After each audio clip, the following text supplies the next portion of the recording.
Yo guys, Nick with Couch Potato Fights. I'm determined to do a video because my phone keeps fucking up and acting like a cunt. My contract's just ended, all of a sudden my phone's going crazy. I don't know if it's sheer coincidence, I don't know if these things have a shelf life on them, but I'm going to do a video anyway, right? Straight into it. So, boxing news. I'm just going to go through snippets of boxing news. 10-minute video, something. Not done anything for a few days, been busy. Could have done something probably. We all have the excuses. I probably could have done something, but it's laziness, like all of us. I don't have time to do this. I don't have time to go to the gym. I don't have time to eat better. Don't have time to do that or apply for a job, blah blah blah. Yet we all have time to stare at our fucking phones for like 9 hours a day or something. So I have had the time, I just haven't done it. I'm doing it now, so forgive me. Right, Itama White mismatch set for August the 16th. So it's been confirmed Moses Itama will fight Dillian White. Boxing news are calling it a mismatch. So the headline is Itama White, not Itama White boxing match, Itama White mismatch. So they've highlighted it's a mismatch. Is it a huge mismatch? Itama's the heavy favourite. I'd say he's the heavy favourite to the extent that if White wins, I'm going to say now I'll do a podcast in a neon pink thong. And I've worn a thong before and it sucks. They're just not comfortable. I don't know how people can wear them. And I'll wear bunny ears. Do you know Party Guy from Jackass? I'll dress like Party Guy from Jackass. I might even dance because I'm not sure that Dillian White isn't going to beat Moses Itama. I'm like 75-25 Moses Itama. I think White does have a chance. He's a formidable opponent for anyone still, although he's less formidable than he was in previous years. So his left hook, his killer left hook, all this stuff as they get older, the tools they've got in their arsenal that they would usually use to win fights become less useful over time. He's had big layoffs, he's had the drug scandal, he's just not been active. As Itama has been more active. He's not even hit his peak. I don't think he's anywhere near his peak probably. His peak will probably come in like 5, 6, 7, 8 years maybe. For a heavyweight, it's usually sort of your late 20s, early 30s. So for me, I'm very confident Moses Itama is going to deal with him. I think he'll finish him. I think he'll stop him in the first 5 or 6 rounds. I think he'll knock him out, to be honest. I just think he's got youth on his side. He's just destroying people. Dillian White, is it an exciting fight? It's quite exciting. It's not a bad fight. Will I watch it? 100%. Do I think White has a chance? Of course he does. He has more than a chance. But to me, like I said, I'm 75-25. I think Moses Itama will win. Again, Moses Itama always go back to how composed he is, how he has presence of mind. He's relaxed. In the ring, outside the ring, for a 20-year-old guy, he's handling himself like someone much older than a 20-year-old. And yeah, he's got my support. I don't mind nothing against Dillian White. I just think they should call the event Itama versus White, passing the torch, because that's what it'll be. If White puts up a good fight and it's an amazing fight, he's maybe got a fight or 2 left. If Moses Itama does blast him out in 5 or 6 rounds, which I'm pretty confident with this prediction. I think Dillian White is maybe the end of the road for him and he might retire. So we've got that. Okay, so also we've got the Eubank Jr. Ben rematch is edging closer, and that could be happening on the 27th of September by the sounds of it, at a large stadium. Sorry, I've been rude, I'm just looking at the laptop that is there. It would be a large stadium in London. So obviously the first fight was immense. It just garnered so much attention before and after the fight. Even with casual fans, people were they're really buying into the beef. There was beef all over the place between the fighters, the promoters, the dads, everyone. And it's a spectacle we found entertaining, and that's just totally natural, really. We're in this sport to see drama, violence, knockouts, underdogs. There were a few moving parts, and it was a spectacle before and during the fight lived up to it. I thought Chris Eubank Jr. won clearly. Conor Benn was very game. I don't think it was as close as some people think. The first time I watched it, actually, I thought it was, but then I rewatched it and I thought Chris Eubank Jr. won it convincingly. And if they fight again, my prediction may change because there's a lot that will happen before now on September the 27th if it happens. I think Eubank Jr. will finish him this time. I think if they fight again, I think Eubank Jr. will finish him. Hopefully they will agree to a weight that's reasonable, but again, professional fighters, it's easy for me to say. As someone that finds it hard, if I have a lemon meringue in the fridge, the sheer mental discipline for me not to go for that meringue later on would be brutal. So for me to say professional athlete and comment on that, well, what can I say? Opinions are like arseholes. If they get a weight more suitable, healthier for Eubank Jr., that would be great. Although if one of them does agree to a weight, They're a professional athlete, so they have to make that weight. So it's sort of like, don't agree to a weight you can't make, or one that will nearly kill you. We want everyone to be in good health before, during, and after the fight. More so after. I mean, it's hard to be in good health during a fight when you're getting your head punched in, but that is on the way, apparently. There was talk of them both fighting other people, but ultimately there's going to be so much money being thrown around, they're going to fight each other, and am I glad about that? I'm glad about that. I want to see it. Okay, next thing. Usyk versus Dubois 2. Two fights have been announced on the undercard. One of them is Lawrence Okolie versus Kevin Lerena. I'm okay with that, to be honest. It was surprising. I didn't think that would be one of the fights. Lawrence Okolie, I thought he may be on it, but I didn't think of Kevin Lerena as an opponent. Yeah, Lorena's good. He stuns Justice Hooney when they fought.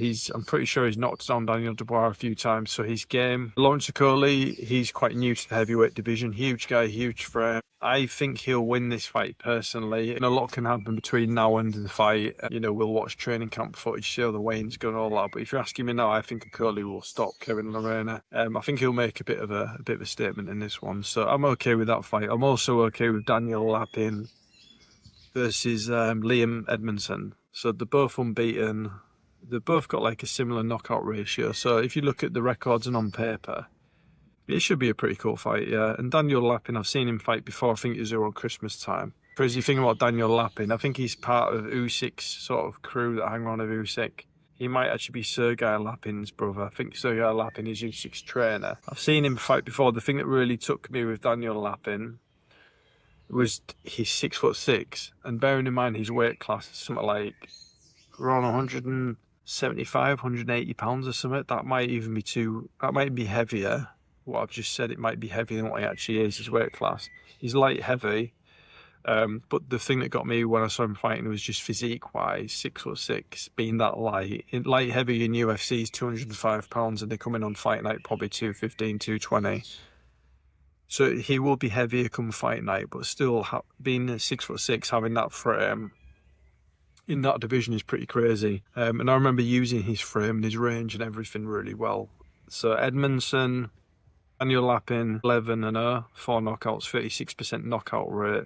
Lewis Edmondson, 11-0, 27% knockout rate. So it could be an exciting fight. I mean, neither of them are like knockout artists, but they're both on an upward trajectory, it seems. They're both young. So Edmondson, 29, Lapin, 27. So yeah, pretty young. Lapin, again, he'll have the experience of training around Usyk, been around Usyk. It's Usyk's event, ultimately Usyk and Dubois. So usually on an Usyk event, Daniel Lapin, Sergei Lapin, or someone in Usyk's camp will also get a fight as well. I'm okay with that fight. I can see why people are kicking off because it's expensive as fuck, the pay-per-view. And this is what they've been given so far. So for me, someone that's familiar with all these fighters, I don't mind too much, that's fine. I mean, ultimately, I'm there for the main event. But if you put in 29 quid down, which I think it is, I think it's like 4.99, 29.99, one of those numbers. Or if you're in America, where they don't know Usyk as much, and you're putting down more money, I can see why people are pissed off. I can see why people are kicking off, because there's a lot of money to pay. I can see why a lot of people stream these events. I'm going to buy the event, but I can see why people stream it, because, it's a cost of living crisis at the moment. Some people are finding it hard. You want to pay for a pay-per-view or something, but, you may have to pay for electricity or putting food in your fucking stomach or supporting your kids or doing life stuff. There's more important things. Doesn't seem like it because we love this sport so much, but there are, eating, keeping your house going. So it's expensive. I can see why people are pissed off about it. Cory Sandhagen, the UFC fighter, this is mad really. He got his balls out on OnlyFans apparently. He made about $2 million. So I'm just Googling this now because I have to clarify this. Someone told me, top 5 UFC bantamweight Cory Sandhagen revealed this week he made over $2 million just 1 month on OnlyFans. That's fucking mental. Fair play to him. But that's crazy. It's crazy we live in a world where you can get your balls out on camera and make $2 million, but it's his body, it's everyone's body. If people want to go on OnlyFans and make a fuckload of money, that's totally up to them. Maybe I should consider it. I don't know. I'll probably make like £2.50 or something. It'd be some like weird 60-year-old fat middle-aged dude like me, but older. Just like wanking off of me or something. I probably won't get much attention on there, so maybe I'll put that on the back burner for the bit. But yeah, like he got his nutsack out apparently, and he made $2 million. I just think that's fucking mental. Yeah, Cory Sandhagen made $2 million on OnlyFans selling pictures of his balls. So it wasn't live footage; it was pictures of his balls. It must be because he's a UFC fan. It created like a buzz. Or I'm a big UFC fan. I don't want to see his balls. I definitely won't pay to see him.